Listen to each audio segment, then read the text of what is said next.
originated in China, and it involves trying to put as many fish as possible into the collarbone area to highlight how skinny one is. Surprisingly, this isn't the first time such a trend has gone viral. Others have sprung up over the years, including trying to hold coins, lipstick, and even an egg with one's collarbone. These challenges just go to show how closely linked beauty and thinness are within Chinese beauty standards.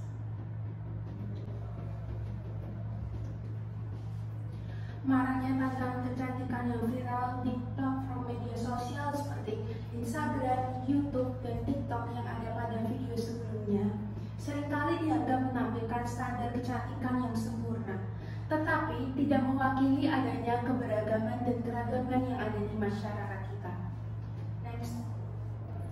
Dari challenge yang ada pada video sebelumnya yaitu Coin on Collarbone Challenge, Avocados Challenge, dan Chopstick Challenge, ini merupakan tren yang tidak terpisahkan dari media sosial.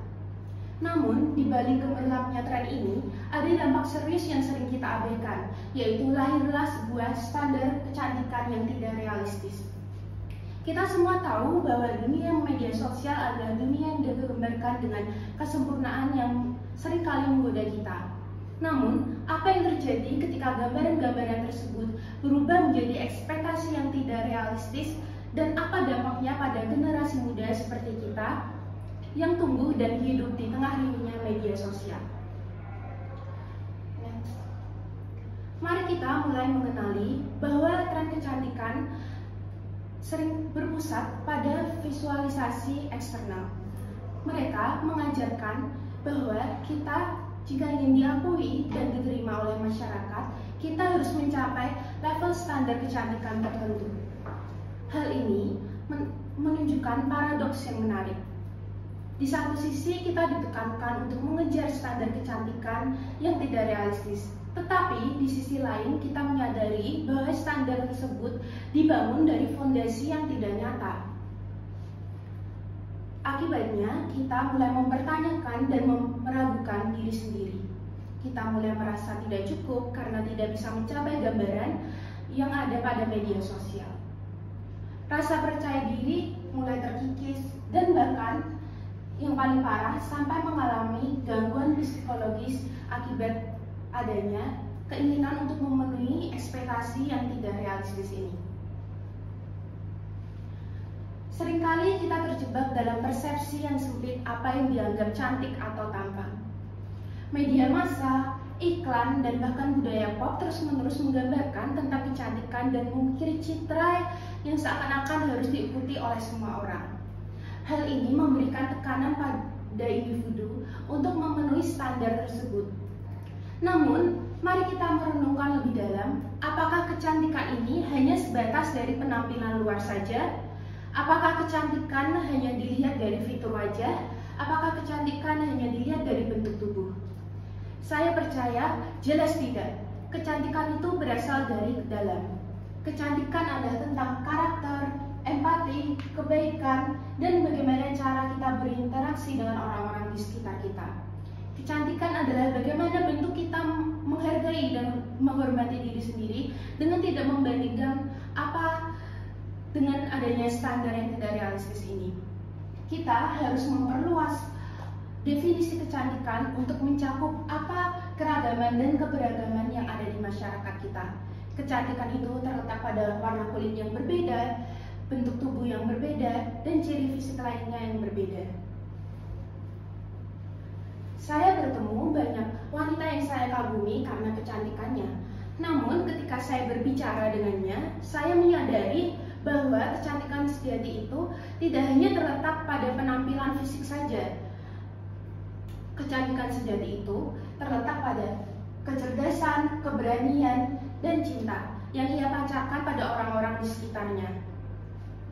Kita harus membangun budaya merayakan kecantikan sejati. Kita harus menghargai keberagaman dan memahami bahwa setiap individu indah dengan caranya sendiri. Namun, saya ingin mengajak Anda untuk merenung lebih dalam.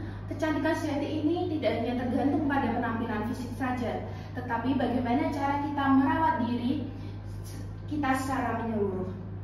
Hal ini termasuk memperhatikan kesehatan mental, bagaimana kita mengelola emosi kita, dan bagaimana kita mengatur pola makan yang baik, kemudian berolahraga secara teratur, dan bagaimana kita menghargai diri sendiri. Selain itu, berpenampilan yang baik dan mengerti tata cara busana yang baik memainkan peran penting dalam menumbuhkan dan memancarkan rasa percaya diri dan pesona pada diri kita sendiri. Terlahir cantik adalah di luar kendali seseorang. Sebaliknya, tampil menarik adalah hak semua orang. Tidak seperti dengan kecantikan yang untung-untungan, tetapi semua orang ini dapat berpenampilan menarik apabila memang diniatkan dan mau berusaha. Menurut saya, pendapat saya mengenai berpenampilan menarik dan bagaimana cara merawat diri, yang utama adalah bagaimana cara kita mengerti kesehatan. Kesehatan adalah awal mula dari berpenampilan menarik. Hal ini sering diabaikan oleh banyak orang. Banyak wanita yang mengejar standar kecantikan dan tubuh ideal dengan mengabaikan kesehatan. Padahal, kesehatan ini hanya didasarkan 3 hal saja, yaitu mulai dari eat well, sleep well, dan move well. Yang pertama, eat well. Prinsip penting dari makan yang baik adalah bagaimana cara kita mengubah kualitas apa yang kita makan setiap hari, bukan hanya mengandalkan suplemen makanan. Hal-hal sederhana yang bisa dilakukan adalah mengurangi lemak jenuh, memilih karbohidrat lengkap, dan mengonsumsi buah dan sayuran.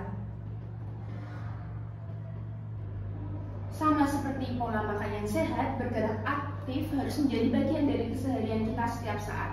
Kapanpun ada kesempatan bergerak, maka bergeraklah. Sama seperti dengan makan yang penting dan kebiasaan makan yang sehat, bergerak aktif juga sama pentingnya. It's all in the little thing we do every day. Hal yang kita lakukan setiap hari meskipun terlihat sepele, sebenarnya memiliki dampak yang besar. Bergerak aktif tidak hanya tentang kesehatan tubuh semata. Penelitian menemukan bahwa berjalan cepat selama 40 menit 3 kali seminggu dalam setahun menumbuhkan volume hipokampus, sebuah bagian otak yang berperan dalam pembentukan ingatan. Gaya hidup yang aktif ini juga membantu daya ingat. Kemudian, kita dapat bergerak aktif dengan berolahraga seperti meluangkan waktu untuk berjalan atau berlari cepat, kemudian bermain bola, bersepeda, atau mengangkat beban. Olahraga dan gaya hidup aktif ini tidak hanya bermanfaat bagi raga, tetapi juga bermanfaat pada fungsi otak. Kemudian selanjutnya adalah sleep well.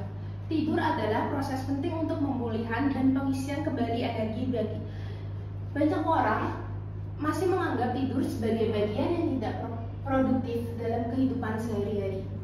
Jika tidak tidur dikurangi, seolah-olah artinya tersedia lebih banyak waktu untuk produktif. Baru-baru ini, dunia sains mengungkapkan bahwa ketika kita tidur, otak kita bekerja melakukan fungsi-fungsi penting seperti otak kita tetap memproses berbagai informasi yang masuk, dan otak membentuk hubungan baik dari konsep yang ada di pikiran kita, di mana hal ini merupakan kunci dari kreativitas. Dan yang terakhir adalah di saat kita tidur, otak kita sibuk membersihkan racun yang ada di tubuh kita. Tidur yang baik adalah sekitar 7-8 jam per hari. Tidur yang baik tidak hanya tentang kuantitas, tetapi juga kualitas. Yang perlu diperhatikan adalah tidur yang memberikan istirahat yang baik dan kualitas tidur yang memadai. Jadi, mari kita bersama-sama menolak standar kecantikan yang tidak realistis dan fokus pada merawat diri sendiri, sehingga dapat tampil lebih menarik dan dengan cara yang lebih baik juga. Sekali lagi saya ingatkan dan saya tekankan bahwa kecantikan sejati itu datang dari dalam. Jika kita merawat diri dengan baik, memiliki sifat positif, dan dapat menghormati dan menghargai diri sendiri, maka akan tercermin dalam penampilan kita secara keseluruhan. Jadi, mari kita jauhkan definisi yang sempit tentang kecantikan dan mulai menghargai kecantikan dan keunikan pada masing-masing individu.